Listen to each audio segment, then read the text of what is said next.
Very light, faint. Yeah. All right. We are live. Sunny Days Media Football Show, week 4, week 5. It's week 5, right? Am I retarded? Yep, week 5. We're in week 5. Um, That's week 5, so the congratulations. Jets are out of it. So that's usually around when the Jets are out of it. Congratulations to you. Let's start on a positive note. You welcomed your boy Jack into the world, Jack Christopher. Congratulations. Yep. Feels like a relief. We were Yeah. pregnant. She was pregnant for too long. The last few months of watching your wife just carry a child is crazy. You feel bad. But you always get everything's yelled at. amazing. So we got quite a bit here in this week 5 slate. I wanted you to start with the Jets, but I want to wait for Jerry to be here. Yeah, we can't talk about the Jets yet. We can't. We need Jerry here, and Jerry's experienced some technical difficulties. So while we wait that out, let's kind of go through the slate. Let's start with the international series. The Vikings, they've been in Europe now for 2 weeks. Last week, who they play? They played the Bengals last week? No. Steelers, and they lost. They played the Steelers and they lost. And now they're playing the Browns. A lot has happened this week. So last Sunday, I think the biggest news, I think we should start with this. Because it's going to shape the London game we're going to talk about later. Lamar, the Ravens lose to Detroit. They lose the following week to the Chiefs. Lamar comes out fourth quarter with a hamstring injury. Some people are questioning, what's going on with this guy? Did he quit?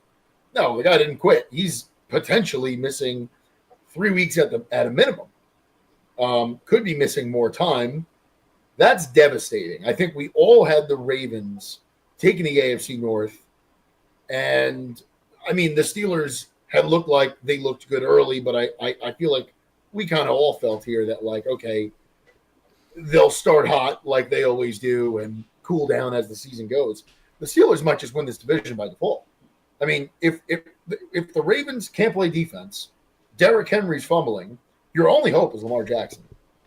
If Lamar's not out there, I don't think this team wins a game without Lamar.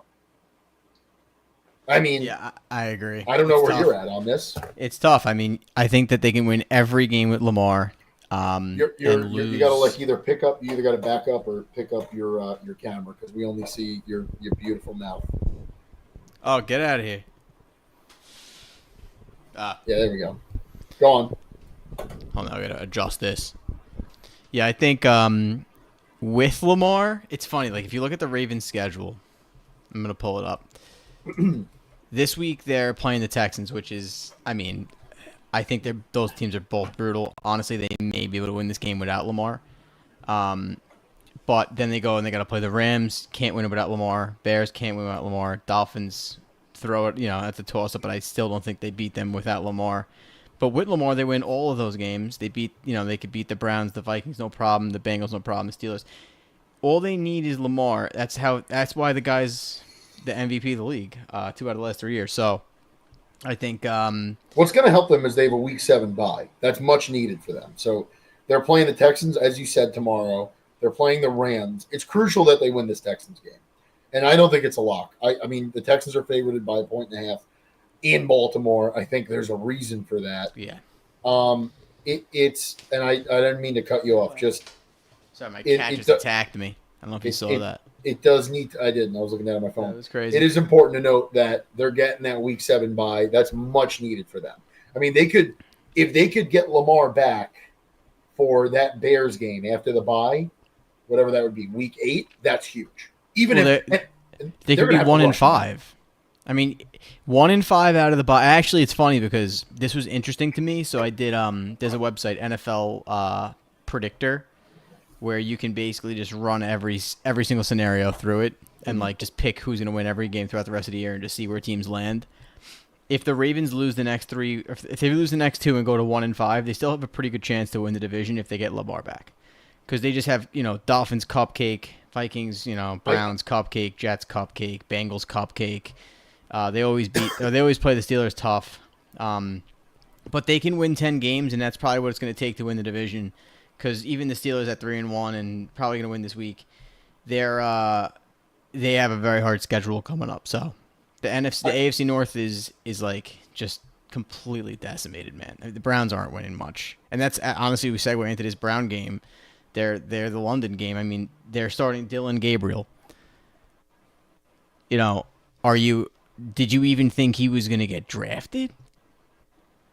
You know, he goes in the third round. The Browns are like forcing him to play. I think we all thought Dylan Gabriel. I mean, there's no reason why Dylan Gabriel can't be a competent backup. Like, he's not great, right? And I don't think he was great in college. I think he was not a perfect, but he was a good college quarterback. Like, I think what you saw in college is, I think, the pinnacle of what he could do. He's short. He's not big in stature. I don't think he's got big hands. So, like, I agree with you. I think pound for pound, though, like, the Browns are their record is not, you are what your record says you are, but that's not really indicative of what the Browns are. Like, the Browns have the best defense in football. Okay? Like, the Lions have a pretty damn good offense. And if Khalif Raymond doesn't run back a punt return yet, like last week, I mean, I think the Lions still win, but it's a much tighter game. I think Khalif kind of broke that game open. The Browns, to me, have a Super Bowl defense. Like, there's not much more you could ask for. They have probably the best defensive player in the league, or top three, in Myles Garrett. You know, they've got studs along that D line. Great linebackers. They got Denzel Ward in the secondary. I can't name anybody else in that secondary, but they lost. I think Delpit. I think they lost Emerson to injury, and they lost Delpit. They've lost guys, but they have so much depth, and they have Myles Garrett. They get pressure. They can disguise coverages, and they can make up for it on the back end. It's almost like if they had like a Baker Mayfield at quarterback, they'd like probably have a winning record right now and be in position to win the AFC North. They just need a guy that can move, because nobody can block anybody. They actually lost both their tackles. So they're down both their tackles, and Flacco couldn't move. So they couldn't even dump it out to the tight ends, which is their entire offense. So if Gabriel can at least move around and get the ball to Fannin and get the ball to Njoku, I think the Browns will move the ball more efficiently. Vikings don't scare me, but the Vikings are probably going to win that game. Because, not for nothing, I probably would have started Flacco against the Vikings, because Brian Flores is going to absolutely put Dylan Gabriel's mind in a blender. He's unbelievable. He's amazing. You don't know what the hell they're running. You have to. There's no point in audibling against the Vikings. You have to know mid-snap, not pre-snap. You need to be a good quarterback mid-snap and know exactly where to go with it based off of the coverage that they're showing you after the ball snap, because they're just too good at disguising coverages. I think it's going to be a brutal day for Dylan Gabriel, and then we'll see what happens after that. It'll be a learning experience. I could be totally wrong. I mean, you never know. We're never right anyway, so. we're I mean, you think someone's going to fucking win, and they lose by 20. So that's just how the NFL goes. So it's just interesting. I can't believe they're starting him this week. I would have waited one more week. I disagree with you, and I'll tell you why. But Flores loves to blitz. Like, I don't know that there's a DC in the NFL that likes blitzing more than Brian Flores. Like, he finds a way to disguise it really well. Now, for the disguising, the mental factor, the pre-snap. Oh, there we go. Jerry's in. Pre-snap, I feel like you would want. Just got to change this up here. It's hard for me to do two things at once. All right. Pre-snap, it's I get what you're saying pre-snap, but Flacco's lack of mobility, I think, would just kill him here. Like, he was a sitting duck against Detroit last week. Brian Flores is only going to turn that up even more. And I mean, they're in a neutral environment. I doubt a lot of. I mean, maybe some Browns fans are traveling for this game, but. I don't know. I don't know. I think, like, logically, the most talented guy. I guess the most talented guy used to be Flacco in that room, but, like, ideally, the guy to put in. I like Shedeur Sanders is probably a better quarterback than Dylan Gabriel. We don't know that yet. No, but like in terms of talent, I would say Shedeur is. I think there's a reason they don't want to start Shedeur. And I don't think it's at this point, I don't think it's to teach him a lesson. I don't think he doesn't. I don't think Stefanski likes him. That's fine. It sounds like no one likes him. I like him. Defense. No. You as a spectator. Honestly, I think it's amazing, learn. isn't it? Like, there's not one. He would have fit in a bunch of locker rooms. I think the problem with Shedeur Sanders is that he doesn't fit into the locker rooms where a quarterback is needed. Like, he doesn't fit into these hot seat quarterbacks where like they need to win immediately or else, their ass is out. And if they do lose, what is Shedeur going to say to the media, or what is his dad going to say? The bullshit. So I think they just were turned off. But Facino, think about what you're saying here. Like, this is a guy who was supposed to be on the Ravens and told the Ravens, "I don't want to be Lamar's backup," which is like, I agree. That's absurd. You're not in the league yet. He led the league. He led the NCAA. He broke the record for completion percentage in a season. The guy's an elite, accurate passer that had 5 years under his belt. His dad is an NFL high pedigree, high intelligent. Like, everything that Shedeur has done for the last 5 years has prepared him, but his lifestyle is what deterred him. So I think that what's tough is that you thought you were a top 5 pick for really 2 years. You thought you were going to be a top 5 pick, and then 2 months go by right before the draft, and you find out you're not a top 5 pick, you're not a first-round pick, you're not a second-round pick, you're not a third-round pick. How do you then immediately change your entire mindset and your entire lifestyle? Everything about you has to flip to say, oh, all right, let me incur a massive amount of humility in my life that I never had. So now he has to just kind of switch the style up that I don't think he was prepared to do, and I don't think he has the personality to do it because of how he was raised. So, well, you're literally saying the problem out loud here, Facino. That's the fucking problem. Like, there is no problem because our team, because the Jets should have just drafted him because they have nothing to lose. No. There's teams that have nothing to lose that should draft him because guess what? If you suck, you suck. If you're good and you're winning, then nobody cares. Listen, and Shedeur, if you were winning with Shedeur, you're winning with Shedeur. If you're losing with Shedeur, you're getting fired anyway. That's why the Bills drafted Josh Allen. Josh Allen wasn't a special quarterback as far as like putting numbers up and doing what he's doing today. The Bills drafted Josh Allen. They said, if we miss on Josh Allen, we are getting fired anyway, and our contracts are guaranteed. So they hit on him. But you're talking about two very different people here. Like, Josh Allen is a guy that got no offers other than Wyoming, right? And while at Wyoming, did so well, other offers came in, and he said, no, I'm going to stick it out with the guys who believed in me first. Like, that's a character trait, right? Like, Josh Allen, and the NIL wasn't around yet, but like Josh Allen could have went somewhere else to make a bigger name for himself. Dude, Shedeur Sanders could have went to Alabama. He was offered to Alabama, Florida State, UCLA. He decided to go to Jackson State. Okay, but I wonder why. One guy wanted to play. To play. Okay, timeout. One guy's daddy was coaching him. One guy was a kid that no one believed in, and then when he actually produced, decided not to take that money under the table from other teams because damn well Michigan and Ohio State and Alabama and anybody else was going to pay him a heck of a lot more. And I know there was no NIL, but these guys, these kids are getting paid, right? Like, before the NIL, they were getting paid.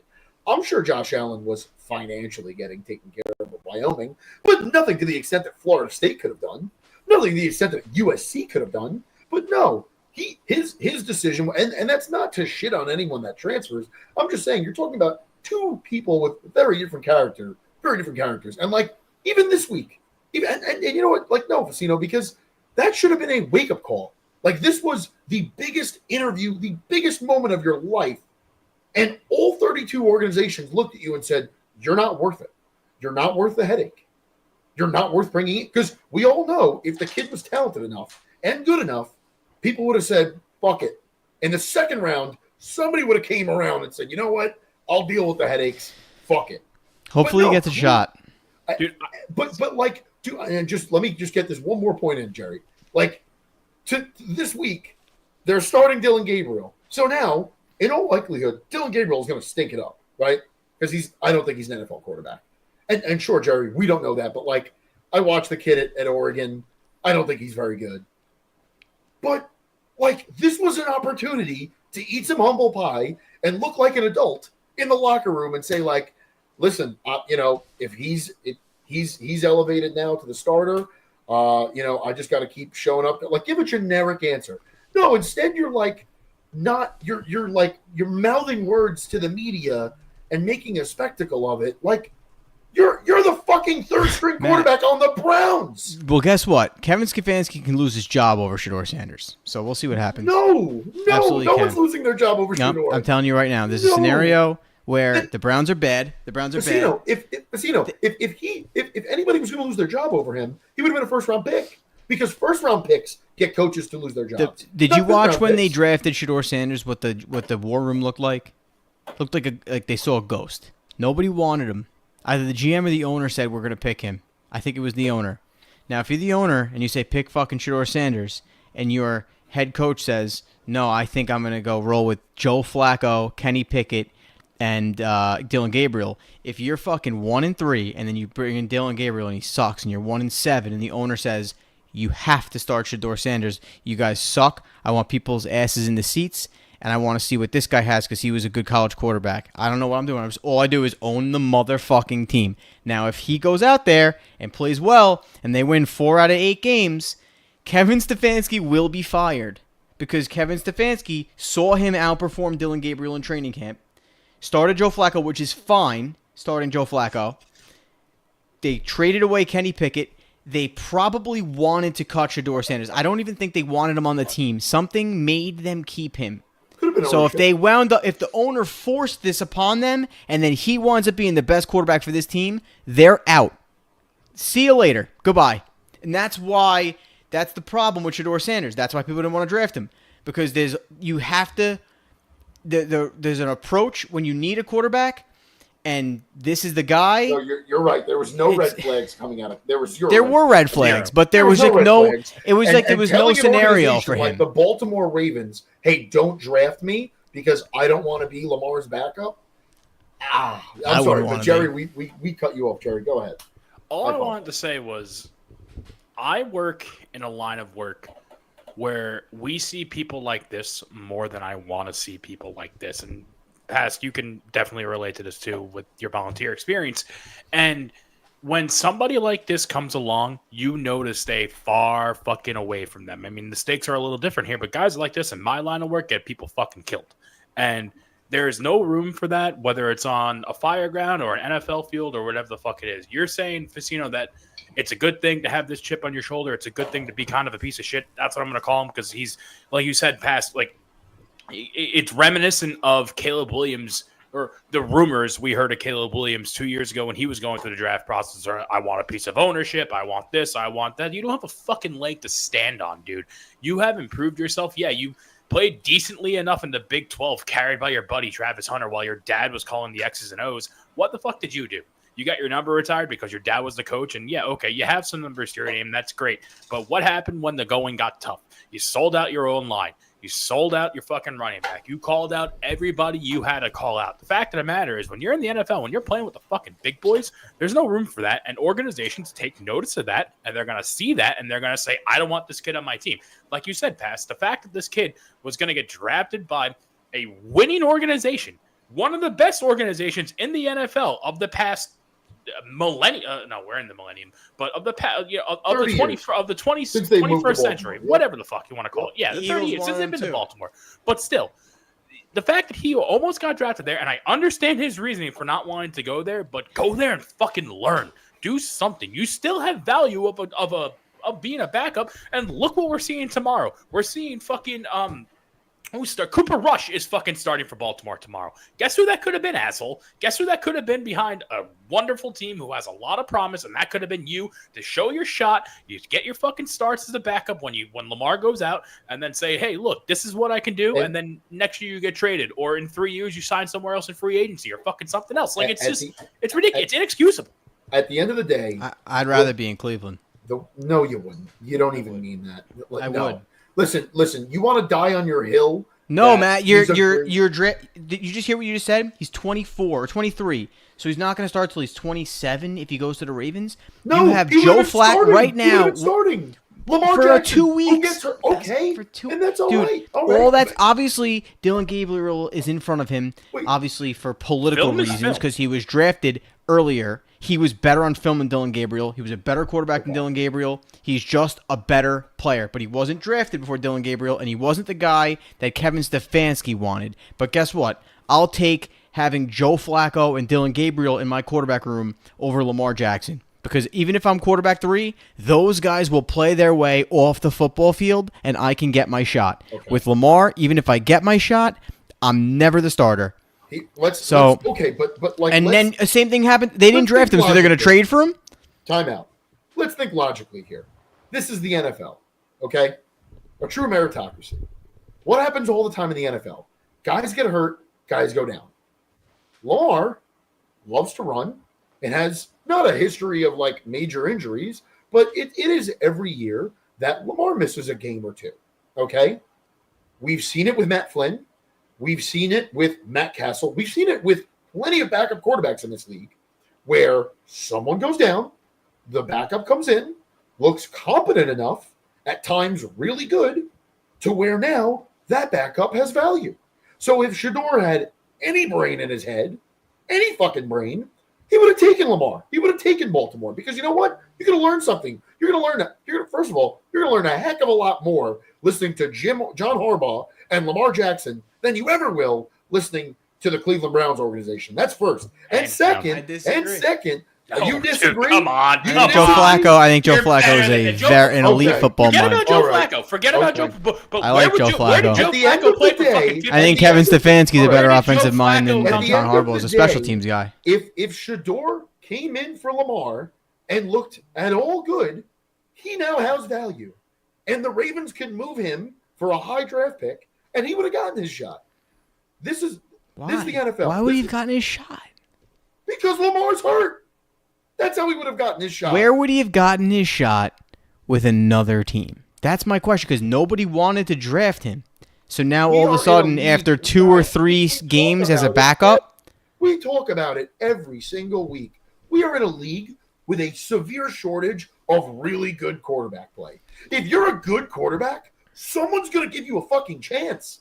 Like, all right. Well, Mac Jones is having a really good 3-week stretch. You think he's going to be a starter next year? I do. Someone- I You think do. someone's I going to trade for him? genuinely- You think someone's going to genuinely trade for do. Mac Sam Jones? Darnold money. Genuinely do. Exactly. Sam Darnold What got are it. we Geno talking Smith got about it. That's a here? bad And you know example. what? At the end of the day, this is good podcasting, right? The back and forth is good. This is the Cleveland Browns. Flacco has no future there. Dylan Gabriel's going to stink it up. So whether it's 2 weeks from now, it could be tomorrow, it could be a month from now. Shador's going to get his chance because they're going to lose enough games. Like you said, Jimmy Haslam's a terrible owner, and he's going to prioritize selling seats, right, over the progression of his team. So Shador will force his way on the field. And that is a damn good defense.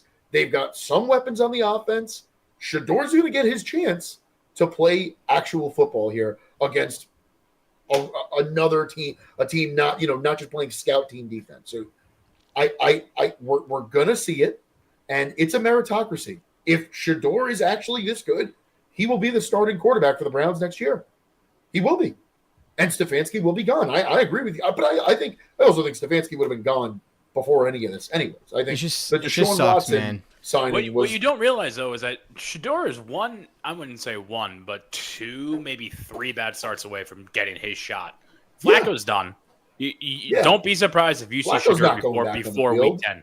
Yeah. You're gonna see Shador before week 10. Whether I it's think in certain fans are packages hoping or for getting it. a start.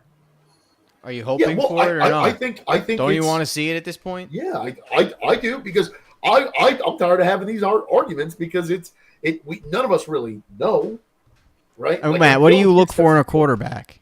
Accuracy, anticipation, Humility. and a guy a that's leader of men, a leader of All men, right. someone that people want to play with. Yes, 100%. Yeah, I want to play with a guy that wins. I don't want to hear But how do about. you know he's accurate, dude? that. How do you know he can hit those windows?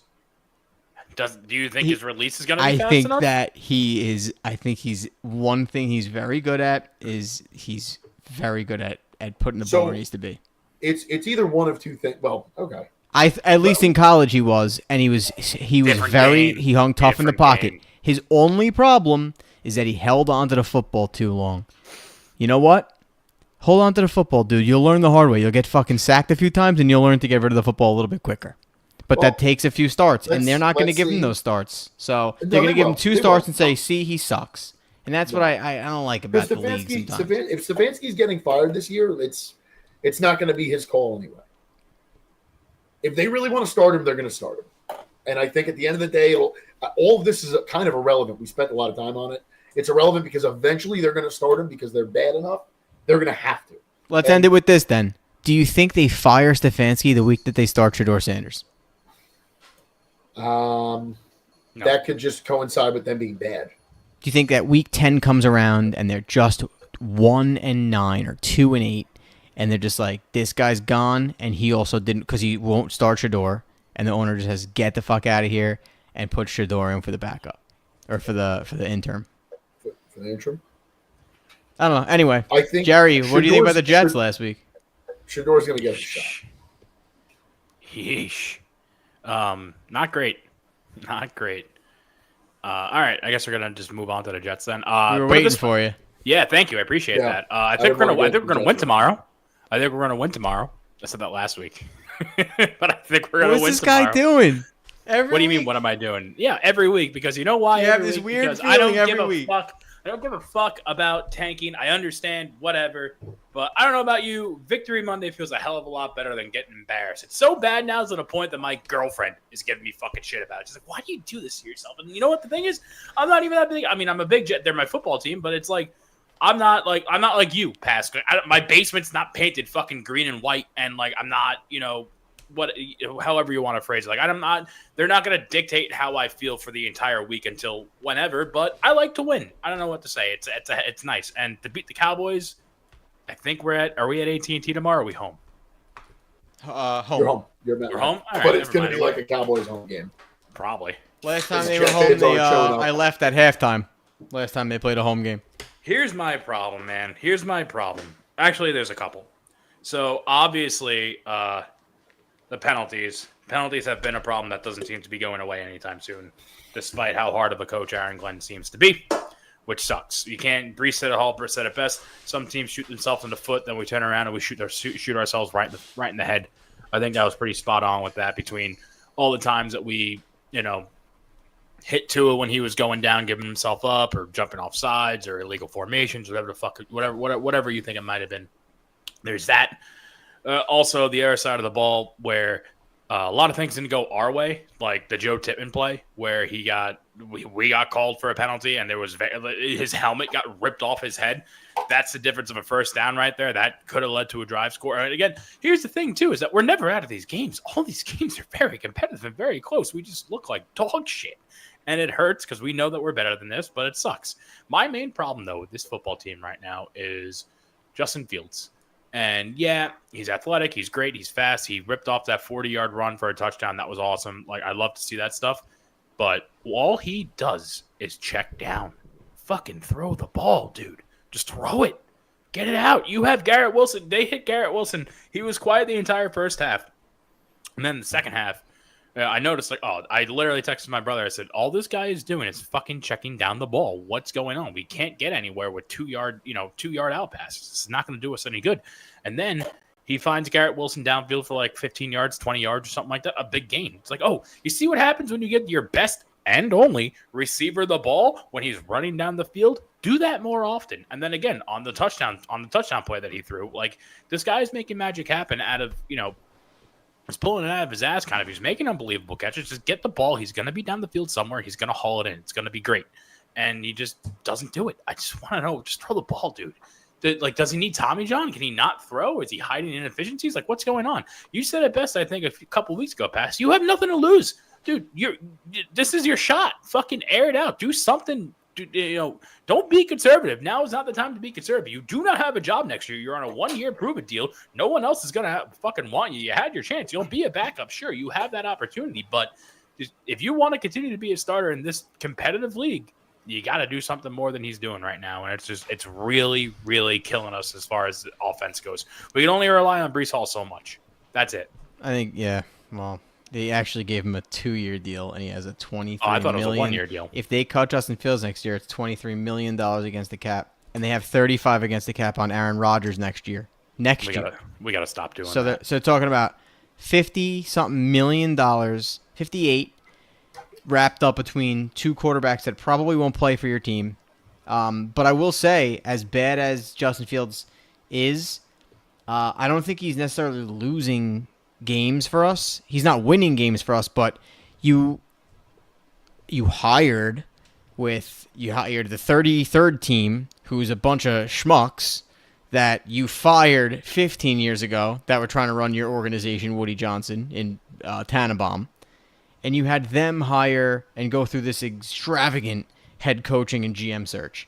And out of that search, Matt, I'm sorry, Shepard is a better defensive coordinator than Aaron Glenn. Your Aaron Glenn's not a defense defensive coordinator. lets up 30 points a game. How is Aaron Glenn's defense, on a defensive-minded coach, how are they undisciplined and letting up? They can't tackle. They can't cover. Steve Wilkes calls basically the most vanilla defense. You know the Jets are in cover 3 before you snap the ball. You know exactly where their players are going to be on defense after the ball snapped. Every play. What's the counter here? You want them to line up in man? I want them to and fire just- Aaron Glenn after I want 4 them to weeks. play- I want them I to think play they're their going to potential. lose 15 games. I think they're going to have to make a really difficult decision. They gave this guy a 5-year deal. They don't look better than they looked last year. Not scheme-wise, not game planning-wise. They don't look like they're as prepared as they were last year. Rome was not built in a day. I The don't care Jets how are a long it took. disaster of an organization. Dude, There's they're not nothing building that- Rome. They're not building Rome. They're Right, building but- okay. Timbuktu. But what have you done in the past decade? You've done nothing. Nothing. And this looks I worse. underst- It looks worse than what they built in a decade, which was nothing. I don't know, don't dude. think you hired Aaron Glenn to see results in week 5. I think you hired Aaron Glenn to look at this team, and I'm saying this hoping that they look better in December, but I think you hired him to look at this team in December and say, wow, this is a 180 from what we were watching in September. Because you weren't making the playoffs this year. Like I think you're delusional if you thought this team was going to win even 8 games. It's not Hey! Watch your fucking mouth, dude. Sorry, brother. Sorry. No, some of this us team- spend hard-earned money this on team- that. This team had 5 wins written all over it. And they may not even get to that. Okay, I think you hired Glenn for the culture. You didn't hire him for his defense because he didn't run a good defense in Detroit. He never had a good defense in Detroit. You hired him because everyone that played under him loved him. Everyone that was around him in his life loved him. Everyone that played alongside him in the NFL within the Jets organization loved him. That's why you hired him. And you know what? I'll give you another hint here. You probably hired him because he was the cheapest option too. They Because paid him a you're fucking still ton of paying- money. you're They still- paid him $60 million over 5 years. He's like a top 12 highest paid head coach. And you know what the other thing is? The guy in Jacksonville, James Gladstone, young 32-year-old, genius, they didn't even interview him to be the GM of that team. They brought in Glenn, and then they brought in Moogie. Moogie is a disaster. Yeah, but he was doing some fuck shit down there between the Tampa and the Jags, wasn't he? No. No. What has anyone in the Jags organization shown you that says that's my head coach? That bring some of that. Bring whatever you're doing down there. Trading up to get Travis Hunter to only use him in 30% of your offense. Bring that here. That's what drafting Trevor Lawrence first overall and giving him no sustainability, nothing, no protection over his career to the point where we're all questioning if this guy's even a starter in the NFL at this point. No, bring some of that over here. Aaron Glenn came from a team that had 3 straight years of a winning record, was a big culture guy. That's why he was hired. And you know what?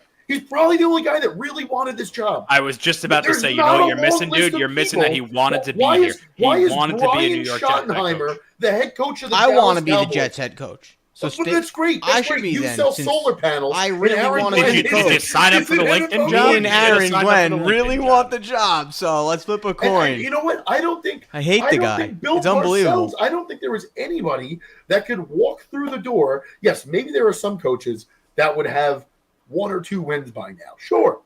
You could sell me on that. You could definitely sell me on that. There is no fucking coach in the NFL that would have taken this team from what they are to winning a playoff game this year. Like, that was never going to happen. There's That windows wasn't of gonna opportunity. There's a window of opportunity And when the aren't you the Chiefs. guy? Wait, no. Aren't you the guy that wants to lose as many games as possible so you could get your shot at a quarterback or someone decent? I wouldn't draft a quarterback with this team. I would never let Aaron Glenn draft a fucking quarterback. I would take Ruben Bain over a quarterback with this guy. I think Aaron Glenn's getting a new quarterback next year. Imagine So- that, dude! It's a as disaster. it's not This Arch. is an insane. It's like we live in a. I don't know what the Jets fans did to deserve this, but they were bad people in their past life, and this is what happened. They come into this world and they get fucking tortured. It was nothing I don't we know did, dude. what It was happened. fucking- I don't it know was what Jerry. I don't know what you Namath. did. Whatever It you wasn't did me. in It your wasn't past you. It was life, Joe whatever Namath. we Sold the did, soul to the it's devil. fucked up. We did some bad shit, and we have to go to church because I don't know what we could possibly do to turn this around. Let me tell you something. The Chiefs, there was a window of opportunity. They had fired their coach. Andy Reid was fired by the Eagles, and they brought in Andy Reid. The Jets, they need a quarterback, and then all of a sudden Ryan Fitzpatrick at 35 years old has this Cinderella season. So instead of going out and drafting a fucking quarterback, they decide they don't need him.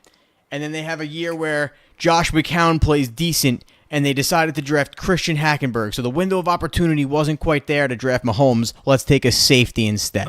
We don't need Deshaun Watson. We'll take Jamal Adams. We don't need our quarterback. We have Christian Hackenberg we took in the second round last year. This year, if there's a real head coach out there, they have to create their own window of opportunity.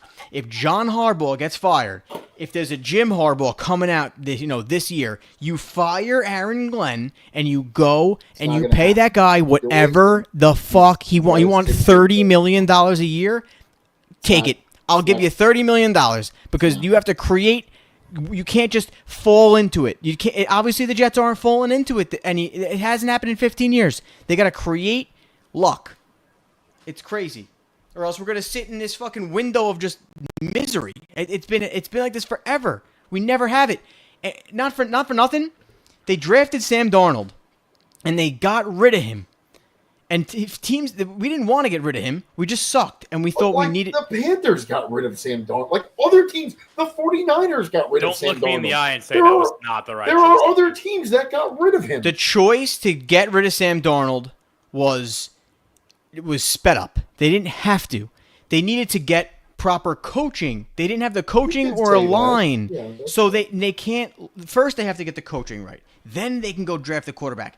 If they got the coaching wrong with Glenn, But, like, you don't draft a quarterback. Casino, you don't know that. How they is he got going the to coach. develop a quarterback? But He Casino, wasn't you're even an you're- offensive player. Like if your kicker makes that kick week 1, that's one win right there. If you guys were down 20-6 to Tampa Bay and you were able to come back and you lost on a field goal. They let their You foot off lost the on a- pedal, dude. like, Bulls no, didn't blitz no, the they- second half. The entire second half, he didn't blitz. And that was the half you came back. He was doing us a solid. He was like a gentleman's fucking beat down. He was like, all right, we beat him brutally for 3 quarters. Let's let him fucking, because that's how things, you're right. That's how shit works. They in the NFL. obviously left. They took their foot off the pedal. Todd Bowles took his team and said, "Listen, guys, we're gonna let these guys come back in, and I'm gonna hope and pray our kicker makes a field goal from 40 out to win the game." I'm sorry, man. So It doesn't work. so the Jets If- have played 5 good quarters of football out of 16. If the so far. Jets That's were not- 2-2, that's- Who's the coach? if the He's Jets an were asshole. 2-2 right now, we wouldn't be saying any of this. You're a bad team. You're a bad organization. It's going to take a very long time to put out this dumpster fire. Like you took a guy that came. How many times do I have to say it? What was Detroit in 2021? They were 3-13-1. They were terrible. 2 years later, they're in the NFC Championship. Like It takes time. It takes fucking time. What the hell? Dan Campbell wasn't a hotshot fucking coordinator. Nobody knew. People knew him as the guy that took over in Miami in 2015. That's all people knew about Dan Campbell. He had an abysmal NFL career, and he was an assistant for the rest of his fucking coaching career. Like, it's not something that was going to be built in a day. And you're delusional to think that this guy 5 weeks in, maybe Aaron Glenn's not the guy. More likely than not, he won't be. But give him a fucking chance. Yeah. Give him a fucking chance. I gave him 4 games. Fucking Oh my God, dude. Oh, I hate you. They should have brought in. They should have fucking what? And Stevie Mac's right. No, they gave Justin Fields $30 million. I'd rather fucking have Hendon Hooker. I'd rather lose every fucking game with Hendon Hooker, and then I wouldn't have to fucking worry about the money that they gave Fields. Who fucking cares? Let's This move team on is to other brutal. games. They got Let's move nothing on to going other for them. games. Before we move on, can I Yeah. just say one thing? Just because I joined late, I don't know if we said it at the top of the show. I just want to extend some thoughts and prayers to Mark Sanchez. I don't know what the fuck is going on. I'll tell you what happened. You want to know what happened? Because they can't get out of their own way. 20 years later, the guy got hammered, thought a Uber driver or a fucking pizza delivery guy parked incorrectly and attacked him. And then he fucking defended himself and stabbed him. So they arrested Mark Sanchez in the hospital. This guy hasn't played for the Jets in 15 years, and they fucking can't get out of the fucking way of the headlines. We're going to play a football game tomorrow against Dallas. You're yelling. And they're going to talk about Mark Sanchez. They're not even going to talk about Aaron Glenn because Aaron Glenn's not worth any more of our time. We'll talk about Mark Sanchez. We're moving on. Yep. Broncos, Sanchez. Eagles in the 1 o'clock window. You got Broncos, Eagles. I thought 2 weeks ago that the Rams were going to beat the Eagles. I thought last week the Bucs were going to beat the Eagles. Eagles are 3.5 point favorites. I don't know that I'm taking them at 3.5, but I think the Eagles are beating the Broncos. I want to see the Eagles lose, obviously, in the NFC here, but I think that Eagles defense is too good right now. And it wouldn't shock me, I guess. I mean, they're going to have to lose at some point, but I just don't think it's this week against the Broncos. Yeah. I want to see what the rest of their schedule looks like. But I'll tell you what, about the thing about this Eagles team is I listen and I drink your Kool-Aid week in and week out. You say, Dan or Jerry, this is the week. It's over. They're going to lose. Trust me on this one. Yeah, you called your shot with the Rams and you came goddamn close but no cigar. And then last week I faded them and they won. And they just find ways to fucking win these games. They fight back. That's what a good football team does. So I'm looking at their schedule. They have the Broncos, the Giants, the Vikings. They see the Packers. Was that week? They play the Packers, Lions, 7, and 8. Vikings, I think, back to back. Packers, Lions, Cowboys, 9, 10, 11. And then they got the Bills week 17. They got a cakewalk of a schedule. Yeah. Jesus Christ. I think they're going to win like a minimum 13 games this year, but I think they're more likely to go like 14, unless they kind of go on a losing streak. I think they're going to win probably like 14, 15 games. They're healthy now. I think Lane Johnson's playing tomorrow. I think he's coming back. So, they're starting to get a lot of their injured guys back on the field, which is just only going to make them better. So, we'll see what happens with that. Yeah, they're 21-1 in their last 22 games. Yeah, they're good. It's a real team. For now. Salah beat them.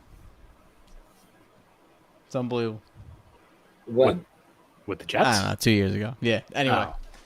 You never know, man. Any given Sunday. So if the Eagles are going to lose, I see the Broncos as a team that could beat them. They can. I mean, the Broncos are fucking no slouch, and Sean Payton's still in the top. They're 10. no slouch, but they're not performing to expectations this year. No. I feel like going into the season, everybody was so high and mighty on the Broncos. There were and people that it's- had them winning the AFC West. Yeah, and Which I think it's now going to be. Honestly, I thought it was going to be the Chargers. It's the If Chiefs. the Chiefs won, it's going to be the fucking Chiefs again. It's going to be the fucking Chiefs. I think the Chiefs are playing the Jags Monday night. Yeah. I've been knows?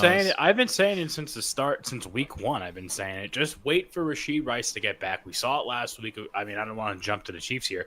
We saw it last week when Xavier Worthy came back, and automatically Pat had someone to throw. The guy had like over 100 yards. I don't know what his exact stat line was, but you're starting to see it. And then in 2 weeks, when Rashee Rice gets back, that offense is going to be back to its normal I self. think the Chiefs will, in the end, I think they're going to win the West.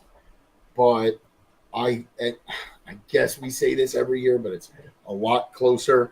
I think this is the year if the Bills could stay in the right headspace. Yeah, And I they think can the do Bills will over. And I would have said this about the Ravens too. I just think the Ravens have too many issues. The defense looks terrible. Not that the Bills' defense doesn't look great either. They're letting up a lot of yards. They're giving up points. Like the Bills do not have a Super Bowl caliber defense at the moment. But they've got Josh Allen. If you have Josh Allen, you have a fucking chance every week. I think Lamar is banged. Like it's not the year for the Ravens. Lamar's banged up. The defense looks like shit. Derrick Henry's. There's too many things going wrong right now for the Ravens that I think the Chiefs will win this division. But I think come January, it's going to be the Bills. And this is whether, and I don't think it's going to matter where the fuck they're playing. But for that matter, I think the Bills schedule is just such a joke that I think the Bills are another team that's going to win 15, 16 games, and they're going to have home field throughout. They're not going to have to play in the wild card round. I think the only knock on the Bills we're gonna say outside of the defense giving up points and yards is that they didn't really get challenged this year. Like that's going to be the only downside we're going to say the Bills, and that maybe they come out sluggish in the divisional round and they cough up a game. Like that's the only thing that I could presume here because I think they're just a much more complete team than the Chiefs are. I don't subscribe to the idea that Pat Mahomes is overrated. I think he's playing on some cachet right now as opposed to results in the past couple of years, but he's won when they needed him to win. He's produced when they needed him to produce. That defense is still really fucking good. Chris Jones is probably the best D tackle in football. So, still doing it in his 30s, I think, right? I think Chris Jones is like, if he's not in his 30s, he's close, right? Probably like 28, 29. He's not old. So, I know that. The point that I'm getting at is I think we're going to see the Chiefs win this division, but I think it's going to stop in January. I think the Bills are way too, and they're going to win so many games. They're going to win so many games with this cakewalk of the schedule that they're going to have home field throughout. If they're playing the game in Arrowhead, like maybe, but I just think the Bills are going to be way too good.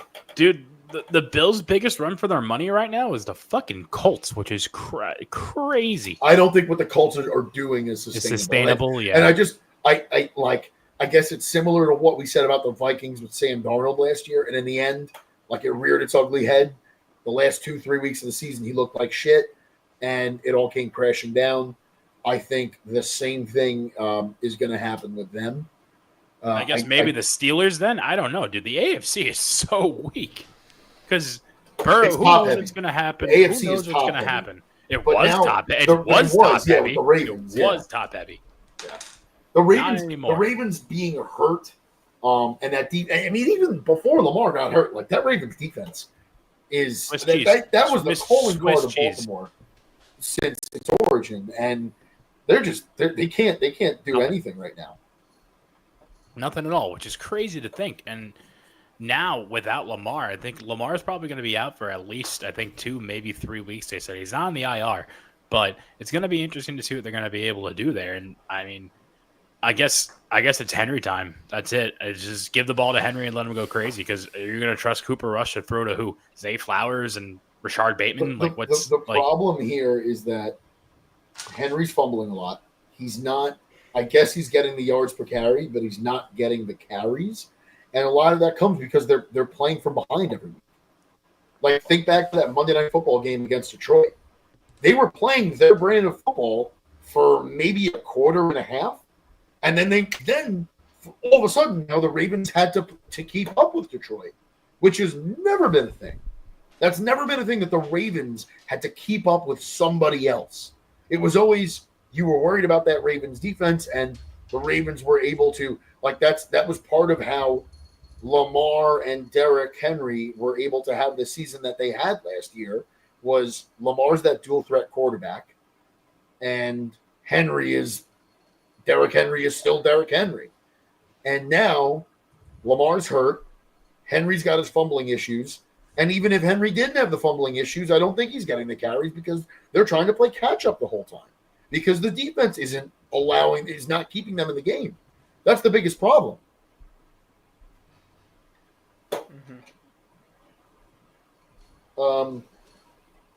Sorry.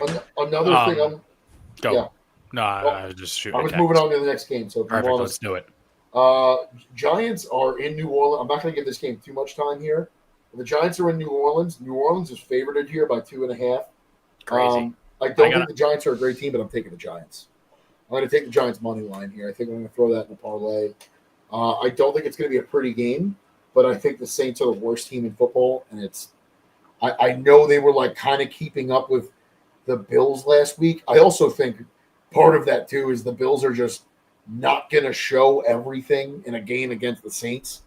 Like they're going to kind of be as vanilla as they can against some of these really bad teams, because why are you going to show all your tricks against a team like New Orleans? Like at the end of the day, you don't have to cover the spread. You just got to win the games. I think this is a game. If you're a Giants fan, this is a game you were already looking at as saying, hey, maybe we could win this game. I think the Giants should win tomorrow. I don't care what Vegas. I don't know where Vegas is getting. I guess because New Orleans is home, but other than that, that's like Spencer Rattler doesn't strike fear in me. And I think Jackson Dart looked good. I know he's going to be missing Malik Neighbors, but yes, but also, dude, like the Giants I don't want to call them weapons, but the Giants have options behind Neighbors with Wendell Robinson and who's the other one? Slayton. Slayton. They have. I think those are two. They're not studs. They're not top of the league wide receivers, but they're gonna get numbers for you. They're gonna do okay. And I think this is gonna be a game where we saw Jackson Dart his coming out party last week against the Chargers. Gigantic win. Cannot overstate that enough. But then you're going to see them play a bottom of the barrel. Not the Giants are, cream of the crop, but they're playing a bottom of the barrel team who's worse than the Jets, I think, and the Saints. I think you're going to see now Jackson Dart get comfortable with NFL play in this game. I think that's what this is going to be. I'm looking forward to this. I honestly think I'm going to take a New York ticket here and take the Jets and the Giants together to win. They're both dogs. Why not take the plus? And there'll probably be a boost out there I could take, because other than that, this slate's kind of dog shit tomorrow, I think. So fuck it. Why not? I'm looking forward to this. I'm really rooting for Dart here. I wanted the Jets to get Dart. I watched him closely at Ole Miss. I think he's a terrific quarterback. I thought he looked solid. He didn't really get all that many. I had him for 200 yards last week on the ticket. He only threw, I think, for like 130 or something like that. He didn't throw the lights out, but he looked great. He hit who he had to hit. He was using his legs. He's a rushing threat for sure. Didn't see that coming. And I don't know. I think it's going to be exciting between him and Scatterboo. Giants might have themselves a little bit of a sneaky offense here. Yeah. Yeah, I think if he losing Neighbors sucks, but I think if he throws the ball a little bit more downfield, that's his forte, getting the ball down the field and using his legs. But yeah, I think the Jets probably. I mean, what do you think now? Knowing you got Glenn, would you have taken Jackson Dart? You think they could have developed a guy like that, or you think that would have just been a wasted pick?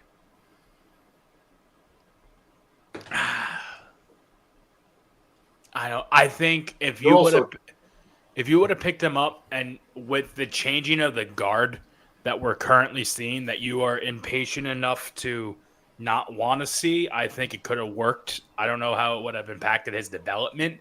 I think also having a veteran quarterback in that room in Russell Wilson helped Dart tremendously. Because I'm sure, as you guys all saw, it was kind of the talk of the town where every third word out of Jackson Dart's mouth was, yeah, but Russ really did this for me. Oh, I just want to thank Russ for all the help and guidance that he's given me over the past couple months, whatever. But all he did was thank Russell Wilson. So to have that in your back, like, I understand we have Tyrod, and, he's not fucking Russell. He's not an ex MVP. He's not a Walter Payton Man of the Year. Tyrod's great in his own right, but he's not Russell Wilson. So I think that really helped develop Dart more than people think it might have, and the Jets just didn't have that. So I think it would have been more of a Caleb Williams situation out in Chicago, but I don't know. We didn't get him. We didn't pick him. He's not our quarterback. Doesn't matter. We can root from afar for our sister team and let that be that. Yeah. Yeah, I wanted to make a joke there because I was going to say all you were doing before when we were talking about the Jets was talking about how much money we have tied up in all these quarterbacks that stink and blah, blah, blah. And I wanted to say, oh, wait, it's not our money. Why do you give a fuck? It doesn't impact us. And then I realized, oh, it kind of is your money. Not my money, but it is Patino's money. No, but just when like it's prevents a salary you. cap, What the problem is, like the salary cap is like fake anyway. It doesn't no, matter. it's not. But what it does is it prevents very the real. Jets mentally from making moves.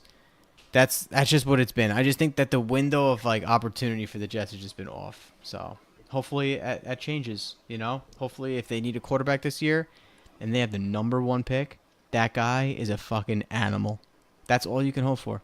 I think the cap is kind of irrelevant with the Jets because you don't have a roster full of guys that you're wondering how you're going to re-sign, and you're not winning anytime soon. You know you're not winning anytime soon. So I don't think the cap becomes a hurdle when you're a team like the Chiefs, a team like Detroit, a team like the Philly, like the Eagles, like the Rams, that you've drafted talented players year after year after year, and now they're coming up on the end of their contracts, and you have to find a way to keep them while also supplementing your roster to make sure you have the depth and you're shoring up other parts of the ball that are uncovered. Yeah, I think if you, Jets, I don't think the cap really matters. You can lower the problem with the cap is that it's a tool for owners that have the money to decide if they want to spend more. Because if you have Jared Goff at like a $40 million cap hit, you can just restructure him and just give him a ton of money right now and then lower his cap hit and spread it out. So like if you have the money, player has to be okay with making a ton less the next year. That's like, not true though, because they're getting the money today. So if you said I'm going to get $30 million, but I'm going to get $5 million this year and $25 next year, and then I come to you and I say, you want the $25 million now? Of course you do. Everyone's going to tell you to. Your financial advisor is going to tell you to. Your agent's going to tell you to. Because you can put that money in the market and make money on money. It's like nobody ever says no. No, well, like think back to when Julio Jones was 2 years into a 6-year deal with the Falcons and was mad that he was no longer in the top 3 highest paid wide receivers anymore. And he was threatening to hold out 2 years into a fucking 6-year deal. Well, then you give him an extension. All of these, they did give him an extension. That was the extension. You signed a 6-year fucking deal. And it just so happens that 2 years into your 6-year deal, other people got paid, and you're no longer in the top 3, top 5 at that position in terms of pay. So no, it's not really that easy. If it were that easy, every team would be able to manipulate it in this way. What it comes down to is how much are you willing to mortgage your future and cripple your future? Okay, you're watching the Vikings go through it right now.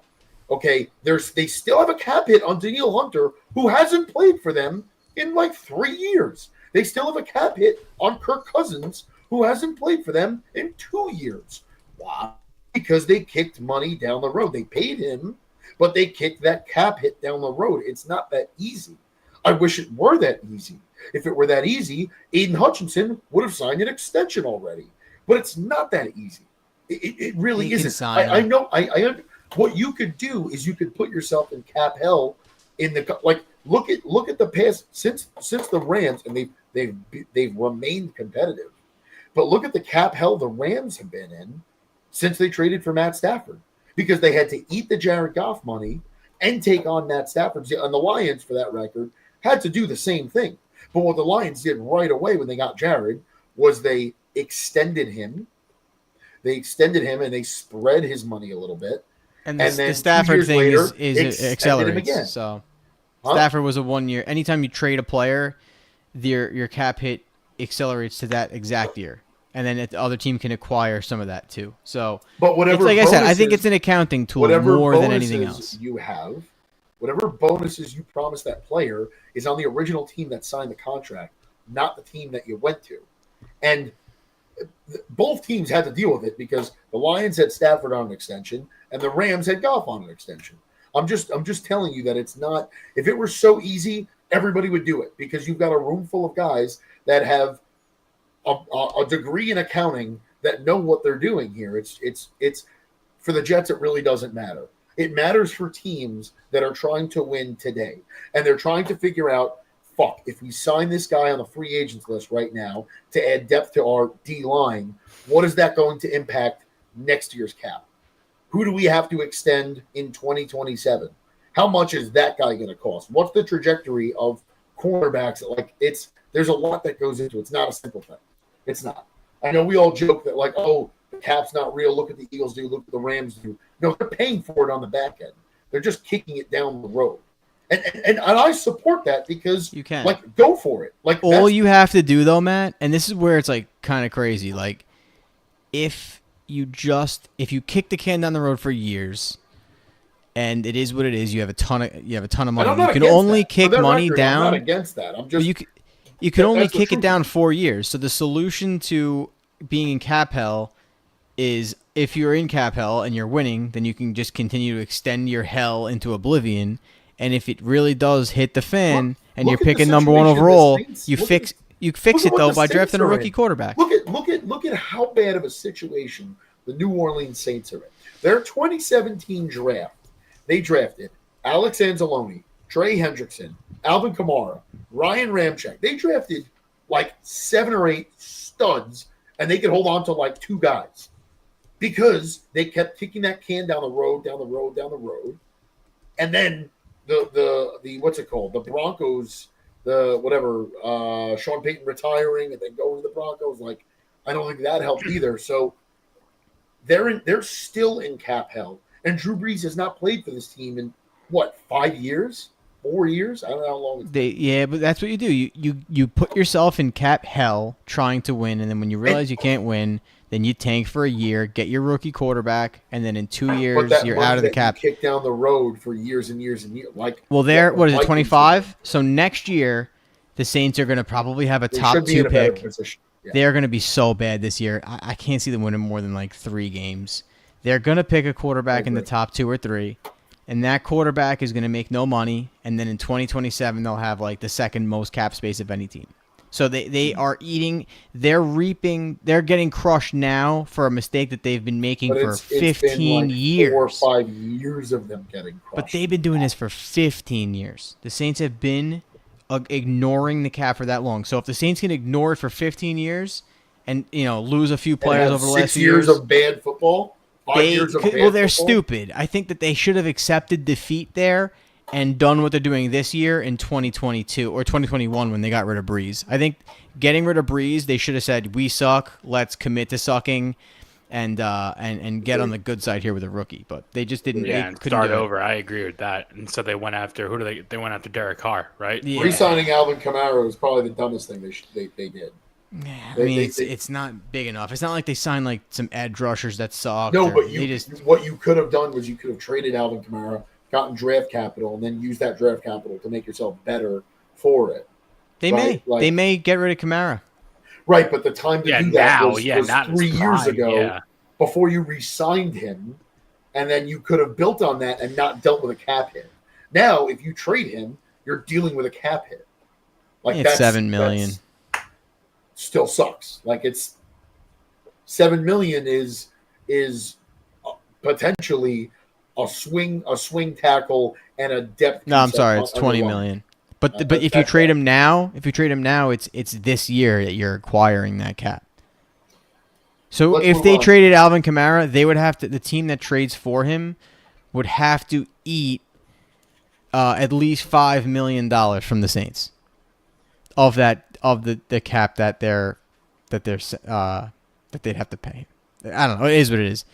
It sucks. The Saints are idiots, and the Jets are unfortunately not in that situation. The Lions, I think you'll pay. You think they'll pay Hutchinson this year? I think they'll extend. I think they'll do what they did with Penei Sewell. They're going to extend him, I think, this year, and they're going to wait because they already picked up his 5th-year option, so it'll kick in after his 5th-year option. And I think they'll give themselves the flexibility to give him a huge bonus next year to make up for the cap hit, like what the Lions did with Jared Goff, right? So Jared Goff signed a contract that was like on average $53 million a year, but the way they worked it out, it's like a $48 million cap hit each year going forward because they manipulated the bonus, which is what kind of what we were talking about. But the rest of the 1 o'clock window here, you've got Raiders at Colts, you've got Dolphins at Panthers. The Dolphins could get their second straight win here. And the Colts, as much as I don't think what they're doing is sustainable, I think they're good enough to beat the Raiders. Easily. And I think what should be stated here with the Colts, like, they haven't had a super difficult schedule, but they're protecting Daniel Jones. Like, do I think Daniel Jones is a great quarterback? No. Do I think he's in a better situation in Indy than he was at the Giants? Yes. Absolutely. And I don't think you could just watch it. The Colts are protecting him. The Colts are, and Daniel Jones is not blowing the doors off every game he's in, but he's doing just enough to win each week. He's not turning the ball over, which is huge. He's healthy because he's not getting hit 17 times a fucking game. I think the Colts are a nice story this year, and Casino, for your sake, I hope the Jags win the South, but my brain is kind of telling me it's going to be Indy. I think Indy is a little more. I think they're going to be in a position to win that division because I think they're going to protect Jones enough. If Jones keeps playing this brand of football, they're going to win. They're going to win the AFC South. Yeah.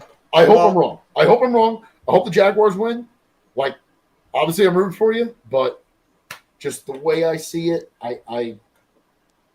but I don't think it's super sustainable, and I think whoever goes to Indy for that first, like, whoever that is, maybe that's going to be the Steelers, or maybe that's going to be, I don't even know, the Patriots, right? The Patriots could be a playoff team this year. Whoever goes to Indy in the wild card round is going to beat them, in my opinion. But Ooh, okay. yeah, I mean, but at this, like if the Broncos in January are playing in Indy, are you taking the Colts? No, you're going to take the fucking Broncos, right? I think Bo Nix is a better quarterback than Daniel Jones. I think Sean Payton's a better fucking head coach than Shane Steichen. I think they should win. If the Chargers go to Indy, now I know the Chargers stunk it up in the playoffs last year, but I think with another year around this organization, I think Jim Harbaugh is going to put together a good game plan. My money's going to be on Jim Harbaugh, right? Like, I think the Colts are a product of a terrible division. Actually, the Titans, that's a team we didn't mention, and we're probably not going to mention a lot this year. The Titans are terrible, right? The Jaguars fluctuate. They're up and down. Who's the other team in that division? That's how relevant. The Texans. The Texans aren't winning this division. The Texans aren't good. I don't know. I don't know. Was it a flash in the pan with D'Amico Ryans? Is it an issue with C.J. Stroud? I mean, I do think it's weird that C.J. Stroud came out and said, I think I was faster and more athletic in high school. In high school. That's weird. Yeah, dude. I was faster and more athletic too in high school, but I'm not a pro athlete. What the fuck kind of a statement was that? I'm laughing alone here, but no. Jesus Christ, you're a starting quarterback in the NFL, and you came out and said somebody said that they think that's a sign of his psyche at this current state of mind. He's not CJ Stroud. He's not a good place. He had a good rookie year, and then he went on all these podcasts and just thought he was the best. And I think that I don't think the Texans did enough around him, and he's not a guy that can just be that guy. He needs an offensive line. They don't have one, and I don't know what to say. I would trade CJ Stroud. I think the Texans are going nowhere. I think they're going to have to. What's going to happen here is you're going to have to pick CJ Stroud or D'Amico Ryans, and if you are the general manager of the Texans, if you want to keep your job,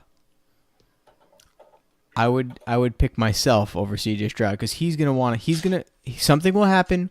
He'll go up to the front office or he'll go up to the ownership and say something, and you're going to get fired. So maybe get ahead of the curve there and get rid of CJ Stroud. So you think it's kind of like a him issue?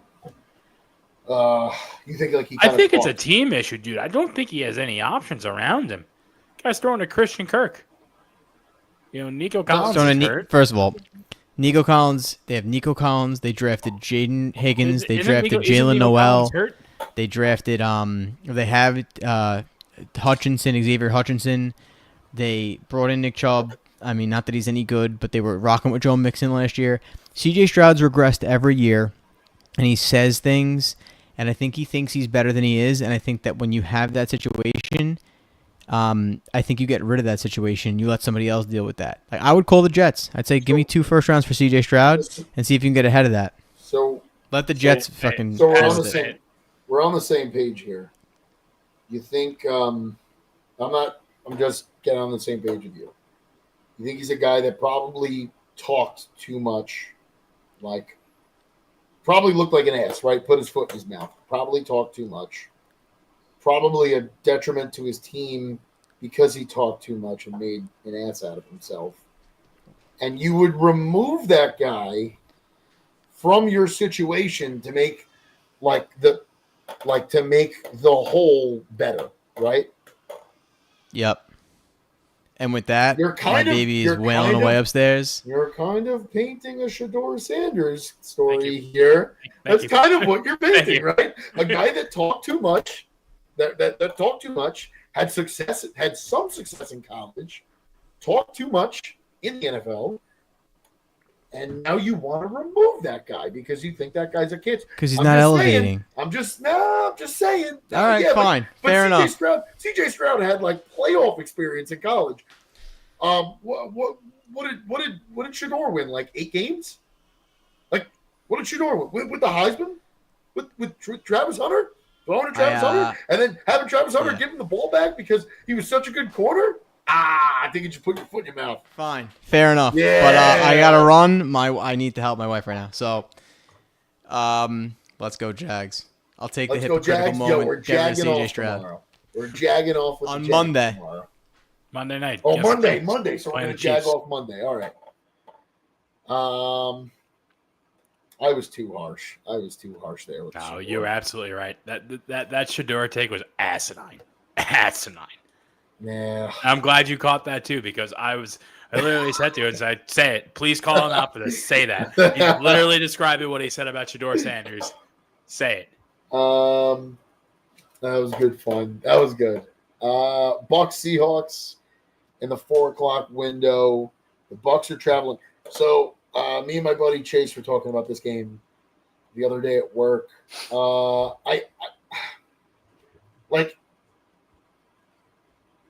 I want to take the Bucs. I think the Bucs are a more talented team, but I'm just kind of scared because they've kind of played every game down to the wire.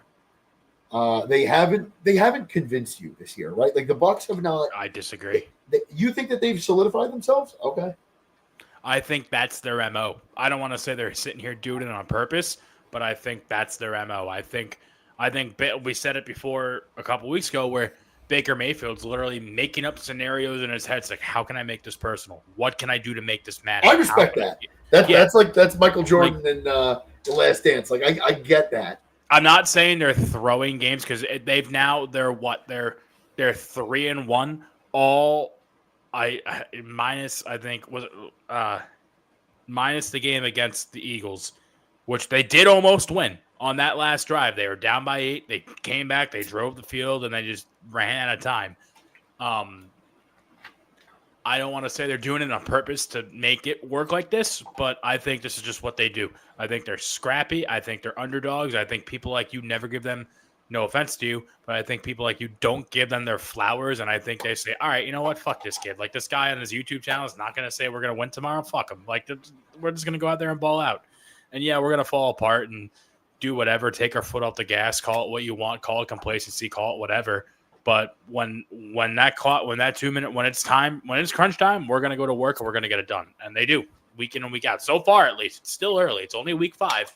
But I've watched, I think, 3 Buccaneers games, including the Jets game, just because I've been betting them.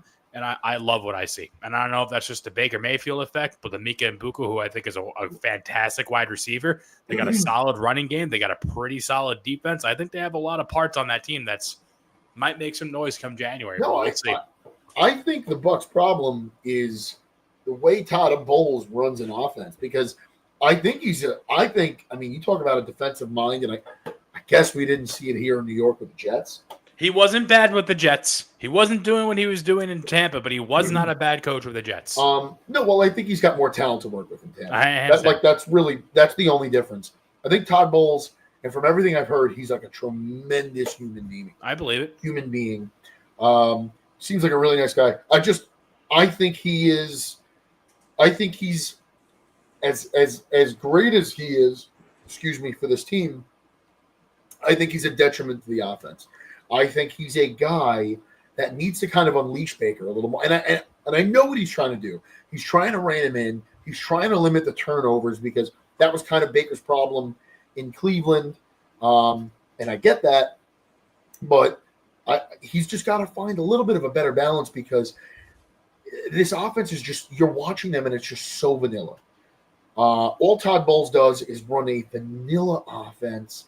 And this is a guy that, I mean, you saw when, and I know they had Tom Brady, but Todd Bowles was running the defense the year they won that Super Bowl. I mean, yeah, this guy knows what he's doing defensively.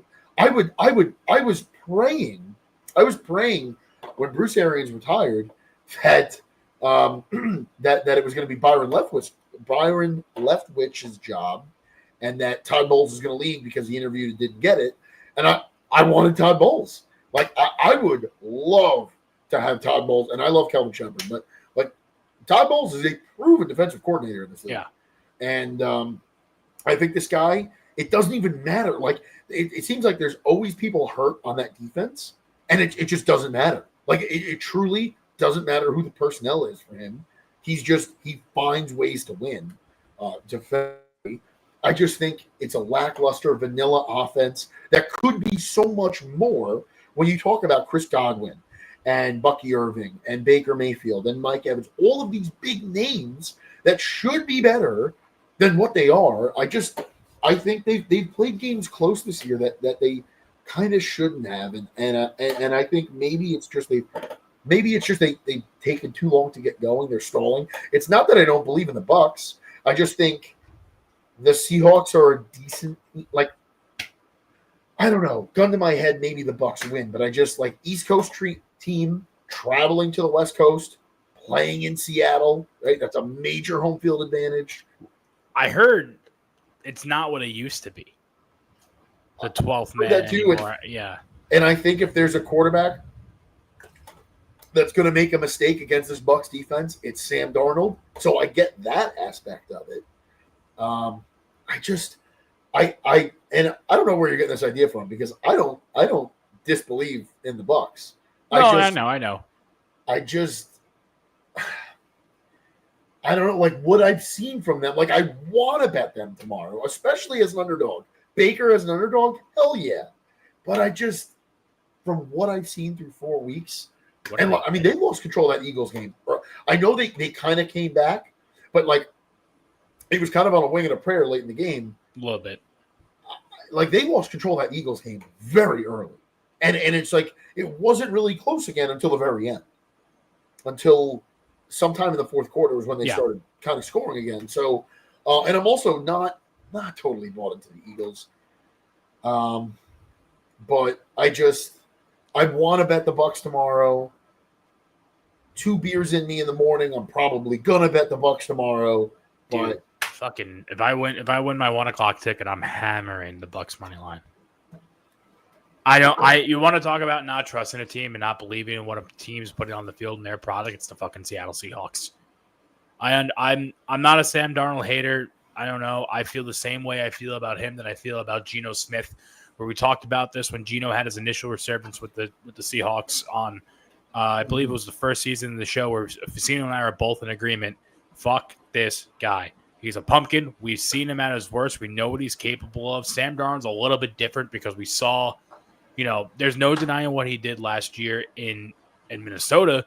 But when the going got tough, the wheels fell off the bus. And there's no two ways about that. Towards down the stretch, if you were going to have a fantastic season, they could have been like 13-5, or whatever, 13-4.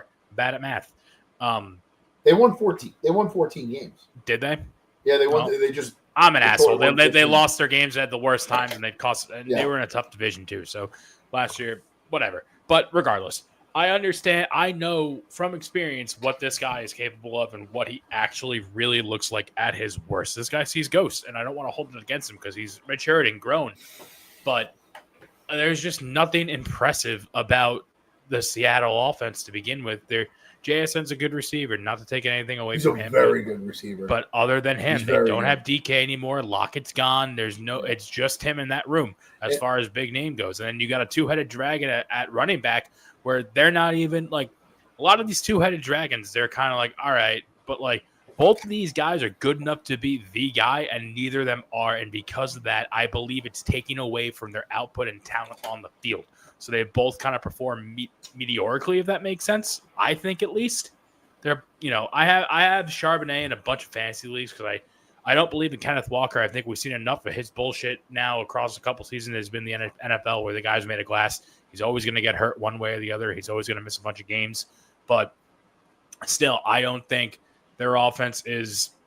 I don't know. Their defense is okay, but still, for them to be favored against the Bucs, like you said, I guess they're going to Seattle, and that's a long haul and.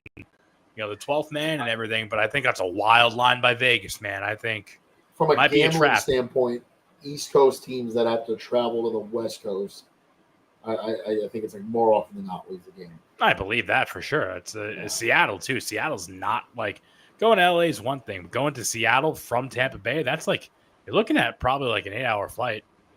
And that's the other thing too is that you're not going to have like. I doubt there's going to be a lot of Tampa Bay Bucs fans in that state. Like, No if shot. it was like L.A., then you have a lot. L.A. is like New York, right? A like, destination. It's a destination. As much as both cities are definitely not in the best of shape, it's still like a destination. It's a place to go to. It's if you're not from the area, there's a bunch of shit you've never seen, you've never done, food you've never eaten. So like, yeah, it's like Chicago. It's a destination. Seattle's like not really that. And I don't think there's as many flights going to Seattle as there are to LA anyway. So Probably not. No, it's probably not. So yeah, I at a neutral location. If this game was played in Nebraska or like Kansas, I would say the Bucs should win this game. The Bucs should win this game by 5. But like everything lining up.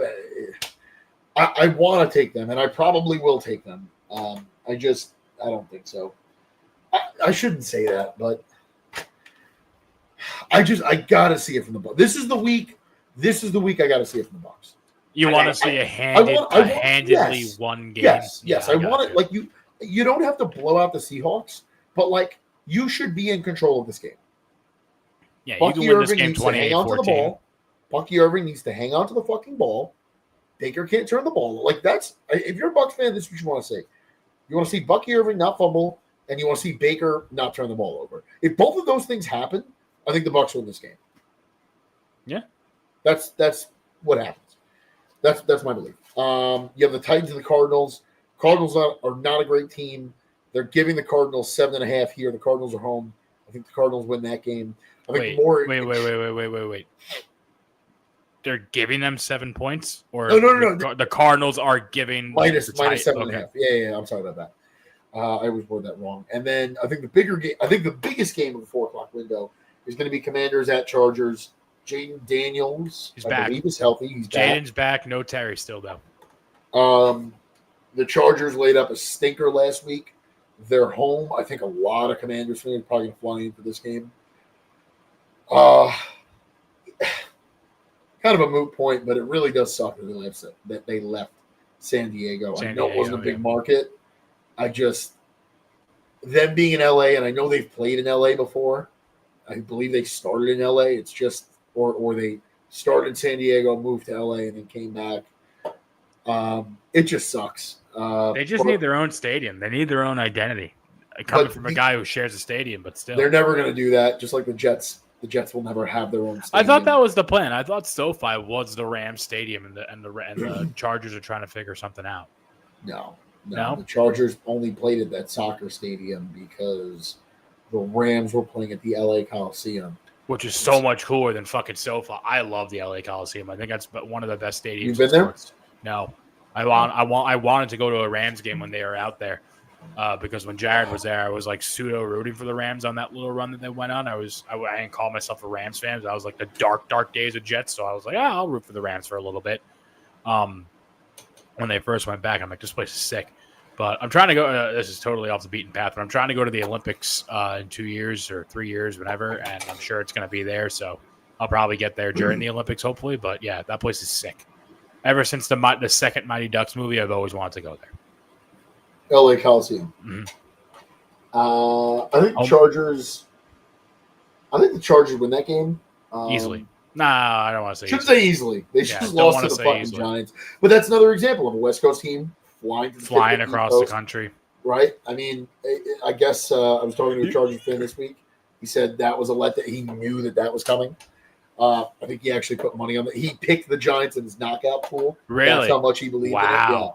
So, but you got to think though that I'm unfamiliar hand up with the state of the being with the Washington Commanders currently, but you got to think that I've watched a couple Chargers games, namely because they've been in primetime a bunch. I think they played 2 primetime games since the season started, or at least Well, they played the Friday where they beat the Chiefs. Yep. And I don't know if they played another. They play the Raiders. They played the Raiders in the Monday night doubleheader. Right. But you got to think the Chargers are going to come out hungry here after a loss like that against a team like that. Chargers are going to. Herbert's going to sling that ball like his life depends on it. Yeah, I agree. I think the Chargers win. I wouldn't take him in a knockout pool. I don't know. I don't think. But I think the Chargers should win here. 2 more here. I'm not going to give them a lot of time. Lions are going to Cincinnati to play the Bengals. That's going to be a shit game, huh? Yeah, they're 9.5-point favorites. I'd like to see them cover. Obviously, like to see them cover the spread. You said that last week, and they did. Yeah, it's this could be a letdown spot if you overlook it. The Lions are in a position. You lost to the Packers week 1. You need to stack all the wins you can right now. And I think you can't let a game. You can't slip up and lose a game like this. So I'm not overlooking them, but it's you got to just walk in, handle your business.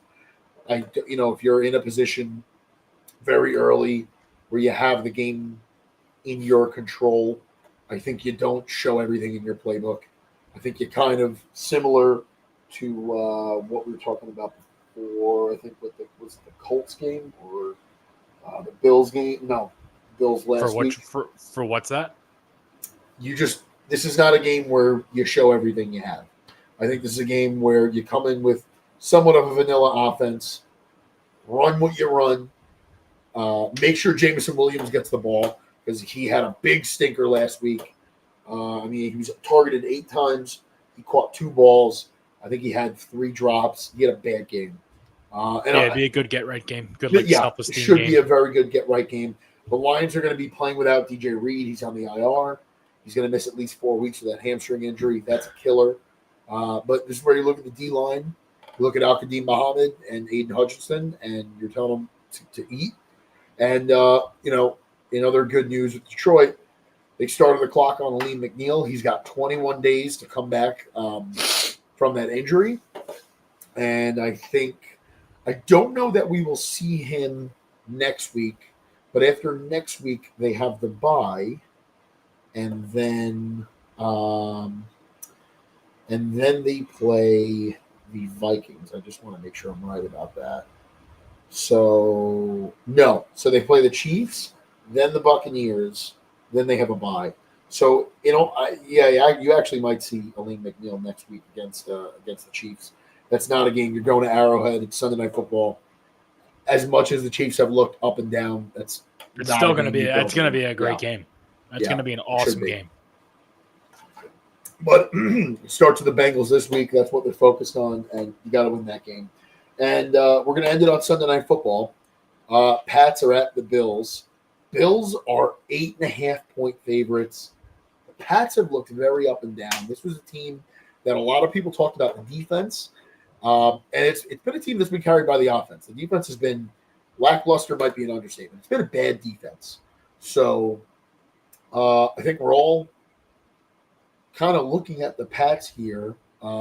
Is this a letdown spot for the Bills? No. The Bills. I thought the Jets was going to be a letdown spot for the Bills, not to be a homer. The Bills play their divisional opponents very well. They care about these games. They know they matter. I think the Pats are going to fight. I think the Bills win the game. I think this game goes over. You have the sports book up. What's the line? What's the over under? I wrote it down 49.5. I don't know that I'm taking it's actually higher than I thought it would be. I thought it would be like 44, especially 47. Sunday night football. Those games don't always go over. It's one or the other in Sunday night football. It's either you can tell from the first quarter they're going over, or first quarter ends 3-0 or 7-0. I don't know. I mean, I think the Patriots, and it pains me to say this, I think the Patriots are better than people think. I just don't think, we talked about this again a couple weeks ago, they do not have a defense, which is currently their biggest flaw, and it's really shooting themselves in the foot here to kind of continue to win. Like, if they had a sound defense to kind of hold things a little bit in check, they'd be probably 3-1. They're a decent team, man. I don't know. I think Drake May's playing good football. I think their running back room is playing very well. Stephon Diggs finally came into his own a little bit last week. I think he had a touchdown and close to 100 yards, if not over. But I don't know, man. I'm not scared of them. I want to still beat them. I still hate them, but I think they're a good team. Pats or Bills? The Patriots. The Bills are the Bills. The Bills are going to win the Super Bowl. Yeah, Bills are maybe. Well, we'll see what happens. Bills are a juggernaut. They're a regular season juggernaut. Okay. Jerry, do you have anything else here? No, that's really it for me. I apologize for joining late tonight, but happy to be here as always, and looking forward to another great Sunday of NFL football. All right. Well, thank you everybody. Thank you everyone for tuning in, and we will see you all next week. Shut the fuck up, baby. Let's go. Let's go Lions.